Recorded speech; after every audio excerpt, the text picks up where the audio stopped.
여러분 혹시 오제이 심슨 사건이라고 들어보셨나요? 무려 30년이 넘게 지난 지금도 회자되는 정말 미스터리한 사건인데요.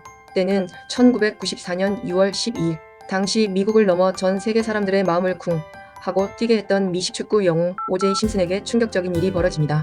어느 날 갑자기 그가 살인 혐의를 받게 된 거예요. 아니 이게 대체 무슨 일일까요? 오늘은 그 세계의 재판을 함께 파헤쳐볼까 해요.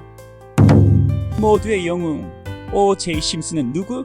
먼저 사건의 주인공인 오제이 심슨은 어떤 인물이었는지부터 알아봐야겠죠? 그는 1900년대 후반 말 그대로 미국인들의 가슴을 뜨겁게 달궜던 최고의 미식축구 선수였습니다. 미식축구 역사상 뛰어난 선수들은 정말 많지만 공을 들고 달리는 최고의 러닝백을 꼽으라면 단연코 그의 이름이 거론될 정도였어요.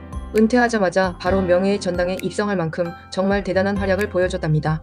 특히 1973년 시즌 MVP에 뽑혔을 때 그가 기록한 게임당 143.7야드라는 기록은 지금까지도 깨지지 않은 역대급 기록이라고 하니 얼마나 뛰어난 선수였는지 짐작이 가시죠? 놀랍게도 그는 인종차별이 만연했던 당시의 시대적 배경에도 불구하고 정말 많은 사랑을 받았어요.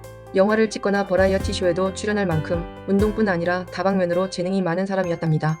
심지어 영화 터미네이터의 주인공 역할로 제작사 측이 처음 내정했던 사람이 바로 심슨이었다고 해요. 아놀드 슈왈제네거가 인터뷰에서 여러 번 직접 인증까지 해줬다고 하니 그의 인기가 어느 정도였는지 상상이 가실 거예요. 충격적인 살인 사건 발생. 그렇게 모든 것을 다 가진 듯했던 오제이 심슨. 그런데 1994년 6월 12일 그를 한순간에 나락으로 떨어뜨리는 충격적인 사건이 발생합니다. 그가 바로 전 부인인 니콜 브라운 심슨과 그녀의 친구 론 골드만의 살인 용의자로 체포된 거예요. 당시 이 사건은 미국인들에게 그야말로 엄청난 충격을 안겨주었습니다. 그 파급력은 너무나 엄청나서 다른 나라의 유명 인사들까지 관심을 기울일 정도였다고 해요. 아니 글쎄 1995년에 러시아의 일친 대통령이 미국을 방문했을 때 자유시간이 생기자마자 클린턴 대통령에게 대뜸 그가 범인이라고 생각합니까? 라고 물었을 정도였으니 그 관심이 어느 정도였는지 짐작이 가시죠? 사건의 전말과 오제이 심슨의 도주극. 사건이 있던 날 식당 종업원이었던 론 골드만 씨는 니콜의 어머니가 식당에 두고 온 시계를 돌려주기 위해 평소 친하게 지내던 니콜의 집에 방문했습니다. 하지만 잠시 후 이 두 남녀는 끔찍하게 살해된 상태로 발견되고 말았어요. 현장에 출동한 경찰은 범인을 추정할 수 있는 여러 결정적인 증거들을 포착했습니다. 현장에 남아있던 피 묻은 왼쪽 장갑과 범인의 것으로 추정되는 발자국을 토대로 유력 용의자들을 좁혀가던 경찰은 놀랍게도 니콜의 전 남편인 오제이 심슨을 의심하기 시작합니다.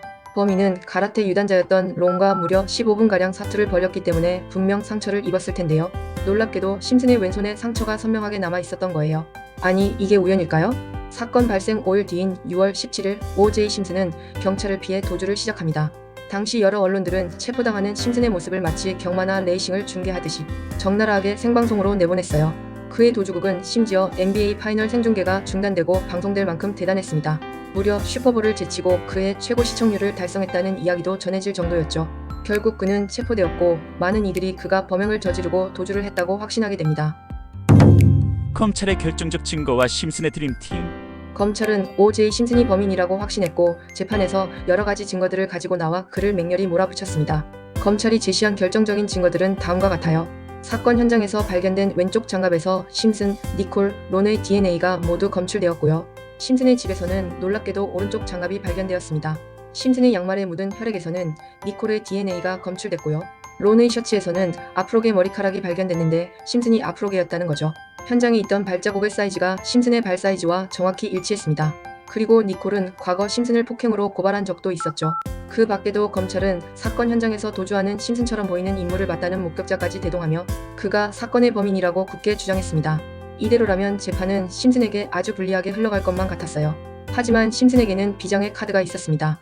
그는 당시 무려 600만 달러, 하나 약 100억 원을 들여 드림팀이라 불리는 당대 최고의 변호인들을 고용했습니다. 그리고 이 드림팀은 불리해 보였던 증거들을 하나씩 논파하기 시작합니다. 변호인들은 당시 DNA 대조 기술이 완벽하지 않음을 지적하며 과학 수사 과정에서 DNA가 훼손됐을 가능성이 크다고 주장했어요. 게다가 DNA 검사를 위해 심슨의 혈액을 채취해 갔는데 그중 무려 150mg이나 사라졌다며 이에 관해 수사 담당관에게 묻자 담당관은 그 자리에서 침묵해버립니다. 변호인들은 마치 이렇게 외치는 듯했죠. 보세요, 여러분. 저들은 증거를 조작했을 가능성이 있습니다. 변호사는 경찰이 심슨을 범인으로 몰기 위해 그의 혈액을 사건 현장에 남긴 것 아니냐는 뉘앙스로 질문을 이어갔고 이를 지켜보던 사람들은 수군거리기 시작했습니다. 더군다나 현장에 있던 감식반이 증거물을 맨손으로 다루고 피해자의 몸에 이불을 덮어두었는데 그 이불은 니콜의 집안에 있던 것으로 밝혀졌습니다. 그렇다면 과거 니콜의 집에 자주 들렀던 심슨의 DNA가 이불에 남아있을 수 있는 상황이죠. 변호인들은 이로 인해 심슨의 DNA가 현장에서 발견될 가능성이 충분히 있었다고 주장합니다. 또한 심슨이 과거 가정폭력을 휘둘렀다는 이유가 살인사건의 범인이 될 수 없다며 실제로 가정폭력이 있던 가정 중에 살인사건이 발생할 확률은 0.1%라는 통계자료까지 내놓았습니다. 잠시 여기서 짚고 넘어갈게요. 가정폭력이 있던 가정 중 살인사건이 발생할 확률은 0.1%이지만 살인사건이 발생했을 때 피해자가 과거 가정폭력을 당했을 경우 범인이 가정폭력범일 확률은 무려 80%입니다. 즉, 심슨의 변호인들이 아주 그럴듯한 말로 꾸민 통계의 오류였던 거죠. 하지만 당시 재판을 지켜보던 사람들 대부분은 이 미묘한 차이를 인지하지 못했습니다. 정말 영리한 전략 아니었을까요? 맞지 않으면 무죄다. 세기의 한마디. 변호인들은 당시 사건 담당 형사인 마크 퍼먼이 인종차별주의자라며 맹공을 퍼붓습니다. 1차 수사 과정에서는 없었던 장갑 이후에 발견된 점을 지적하며 그가 현장에 장갑을 두었다고 주장했죠. 이에 관해 마크 퍼먼 형사는 끝까지 묵비권을 행사했습니다. 이 모습에 사람들의 의심은 더욱 커져갔고 초반 검찰이 증거를 제시할 때만 해도 심슨의 범행이 확실할 것 같던 재판의 판도는 완전히 달라지고 있었습니다. 심지어 결정적인 증거였던 심슨의 피 묻은 장갑에 대해서는 심슨이 법정에서 직접 자신의 손에 맞지 않는다는 걸 증명했습니다. 검찰 측의 요구로 장갑을 착용했지만 그 장갑은 너무 작아 손에 도저히 맞지 않는다는 게 만천하에 공개되는 순간 드림팀 변호인단은 마지막 결정타를 날립니다. 검찰은 피가 묻어서 장갑이 줄어들었다. 라텍스 장갑의 두께 때문이다. 심슨의 관절이 부어서 그렇다 등 여러 이유를 댔지만 이후 최후 변론에서 심슨 변호인단의 자니 코크란 변호사는 미국 법정 역사에 길이 남고 지금도 회자되는 그 유명한 발언을 합니다. 바로 맞지 않으면 무죄다. 이 작은 장갑을 낀 상태로는 가라테 유단자인 론과 15분간 사투를 벌이기는커녕 다른 범행조차 벌일 수 없어 보였죠. 재판은 확실히 뒤집혔습니다. 무죄 판결, 그리고 끝나지 않은 이야기.